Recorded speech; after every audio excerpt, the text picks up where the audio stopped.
اعوذ باللہ من الشیطان الرجیم بسم اللہ الرحمن الرحیم هو الذی خلقکم من طین ثم قضى اجلا، وہی ہے کہ جس نے تمہیں بنایا ہے گارے سے اور پھر ایک وقت مقرر کر دیا ہے. یعنی یہ کہ ہم ہر شخص جو ہے جس کو اللہ نے دنیا میں بھیجا ہے اس کا اس دنیا میں رہنے کا وقت معین ہے، اور ایک خاص اجل جو ہے اس کی اجلاً وہ یہ ہے کہ موت کا وقت معین ہے. وہ اجل مسمى عنده، اور ایک اور ہے مقرر وقت اس کے پاس. یعنی ایک تو ہے انفرادی موت، جیسے کہ حضور نے فرمایا من مات فقط قامت قیامتہ، ایک اجتماعی موت ہونی ہے اس دنیا کی، وہ اللہ نے خاص چھپا کر اپنے پاس رکھی ہے جس کا علم کسی اور کو نہیں دیا. ثم انتم تنظرون مسمى عنده واجل مسمى عنده، اور ایک اور ہے معین وقت جو اس کے پاس ہے. ثم انتم تنظرون، لیکن تم شک کرتے ہو. وَهُوَ اللَّهُ فِي السَّمَاوَاتِ وَفِي الْأَرْضِ، اور وہی اللہ ہے آسمانوں میں بھی اور زمین میں بھی. ایک ہی اللہ ہے، یہ نہیں ہے کہ آسمانوں کا اللہ کوئی اور ہے، زمین کا اللہ کوئی اور ہے.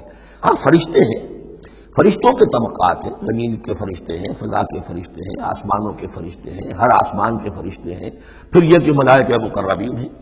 لیکن ذات باری تعالیٰ تو ایک ہی ہے. یعلم سرکم و جہرکم، وہ جانتا ہے تمہارا چھپا بھی اور تمہارا کھلا بھی، ظاہر بھی. وَيَعْلَمُ مَا تَكْسِبُونَ، اور وہ جانتا ہے جو کچھ کہ تم کماتے ہو. کمانے سے مراد یہی نیکی یا بدی.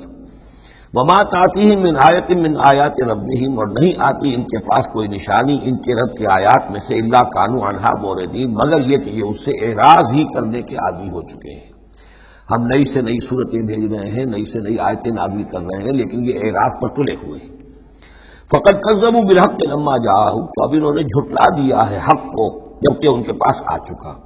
اب یہ قد کذبوا جو ہے اس کا اندازہ کیجیے آپ کہ چونکہ یہ مکی دور کے آخری زمانے کی صورتیں ہیں، تو گویا کہ 12 برس تقریباً ہو چکے ہیں حضور کو دعوت دیتے ہوئے. اس حوالے سے ابھی تک جو لوگ اڑے ہوئے ہیں وہ گویا کہ پوری طرح ضد پر ہٹ پر جو ہے وہ پوری طریقے سے جم چکے ہیں. فقد کذبوا، بے شک جھٹلا چکے ہیں ان لوگوں نے، جھٹلا دیا ہے بالحق کے حق کو، لما جاءہم، جب کہ ان کے پاس آیا. فسوف یاتیہم انباء ما کانوا بہ یستہزئون، تو اب جلد ہی ان کے پاس آ جائے گی حقیقت اور خبر ان چیزوں کی جس کا یہ مذاق اڑایا کرتے تھے. یعنی یہ مذاق اڑاتے تھے کہ عذاب عذاب عذاب دھمکی دیتے ہوئے محمد کو 11 سال ہو گئے، 12 سال ہو گئے، کان پک گئے ہمارے، عذاب آئے گا عذاب آئے گا عذاب آئے گا. کوئی عذاب آیا نہیں، خالی دھونس جماتے ہیں. تو اس کا جو استہزاء کرتے تھے، اب عنقریب وہ دور شروع ہو رہا ہے کہ پھر جن چیزوں کا یہ مذاق اڑایا کرتے تھے اس کی حقیقت ان پر کھلنی شروع ہو جائے گی. یہ سمجھ لیجئے کہ اس جو گروپ کی 2 صورتیں ہیں، یہ مکیات انعام و اعراف، اس کے بعد سورہ انفال اور سورہ توبہ میں مشرکین مکہ کے لیے عذاب الہی کا بیان ہے. اس لیے کہ عذاب کی پہلی قسط ان پر غزوہ بدر میں آئی ہے، لہذا غزوہ بدر پر مشتمل ہے اس کے حالات پر سورہ انفال، اور ان کے عذاب کی آخری صورت وہ ہے کہ جو سورہ توبہ میں آئی ہے. لہذا یہ 2 صورتیں کہ جو مشرکین مکہ یا مشرکین عرب پر اتمام حجت کی صورتیں ہیں، انعام و اعراف، ان کو جمع کر دیا، اور پھر ان پر عذاب الہی کی جو صورتیں ہیں، ایک ابتدائی اور ایک اختتامی شکل کی حامل، ان دونوں کو یکجا کر دیا. تو 2 مکی 2 مدنی کا یہ گروپ بن گیا. الم یروا کما اہلکنا من قبلہم من قرن مکناہم فی الارض ما لم نمکن لکم، کیا انہوں نے دیکھا نہیں کہ کتنی ہی ہم نے نسلوں کو اور قوموں کو ہم نے ہلاک کیا جنہیں ہم نے زمین میں تمکن عطا فرمایا تھا جو تمہیں عطا نہیں کیا ہے. قوم عاد کتنی زبردست قوم تھی، اسی جزیرہ نماء عرب میں آباد تھی، تمہیں اس کے حالات کچھ معلوم ہیں، قصے تمہیں معلوم ہے. قوم سمود کتنی بڑی قوم تھی، جتنا دبدبہ اس کا تھا، جس طرح کہ اس نے اپنے پہاڑ تراش کر اور چٹانیں تراش کر محل بنائے تھے. ذرا تصور کرو اے قریش مکہ، تمہیں تو وہ چیزیں نصیب بھی نہیں ہوئی ہیں. تو جب ہم نے انہیں ہلاک کر دیا، وَأَرْسَلْنَا السَّمَاءَ عَلَيْهِم مِّدْرَارًا، اور ہم نے ان پر آسمان بھیجا موسلا دھار، یعنی ان پر خوب بارشیں برسائی ہم نے. اور بارش ظاہر بات ہے ماہ مبارکہ ہوتا ہے، اس سے زمین کی رویدگی نکلتی ہے. وَجَعَلْنَا الْأَنْهَارَ تَجْرِي مِن تَحْتِهِمْ، اور ہم نے دریا بہا دیے، نہریں بہا دی ان کے دامن میں، ان کے نیچے. فَأَهْلَكْنَاهُمْ بِذُنُوبِهِمْ، تو ان کو بھی ہم نے ان کے گناہوں کے پاداش اور اعراض اور کفر کے پاداش میں ہلاک کر دیا. تو مطلب یہ ہے کہ پھر تم کس کھیت کی مولی ہو؟ تم کیا سمجھتے ہو کہ تمہارے ساتھ اللہ تعالیٰ کی سنت اور اللہ کا قانون بدل جائے گا؟ وَأَنشَأْنَا مِن بَعْدِهِمْ قَرْنًا آخَرِينَ، اور ہم نے ہر ایک کو ہلاک کرنے کے بعد پھر ایک اور قوم کو اور ایک اور نسل کو اٹھا دیا.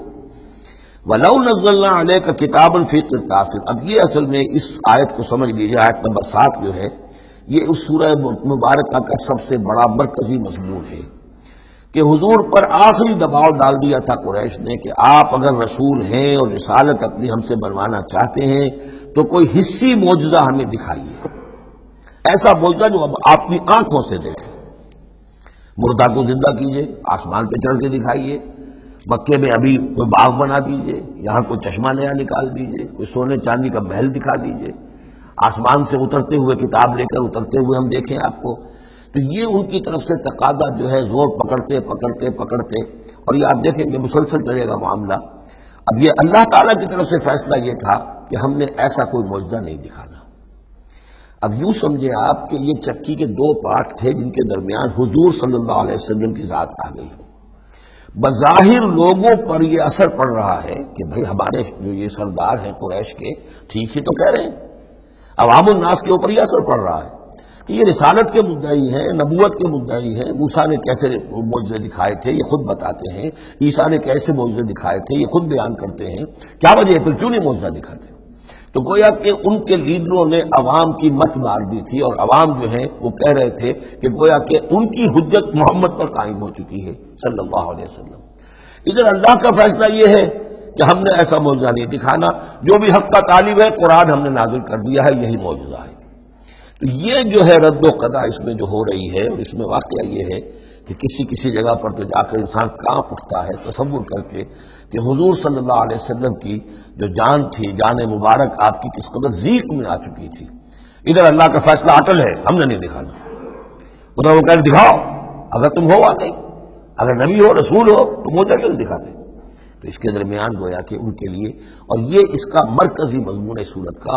اور کچھ آگے چل کر جب یہ اپنے کلائمیکس کو پہنچے گا تو واقعہ یہ کہ رونگٹے کھڑے ہو جاتے ہیں. فرمایا وَلَوْ نَزَّلْنَا عَلَيْكَ كِتَابًا فِي قِرْطَاسٍ.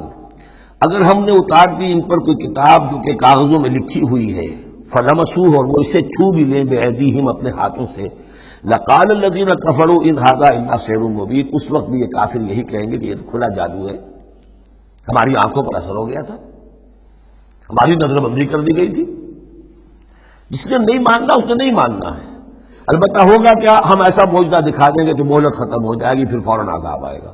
اس لیے ابھی ہماری رحمت کا تقاضا یہ ہے، ہم انہیں مہلت اور دینا چاہتے ہیں، ابھی اور اس کو دودھ کو بلونا ہے، شاید اس میں سے کچھ اور مکھن بھی نکل آئے.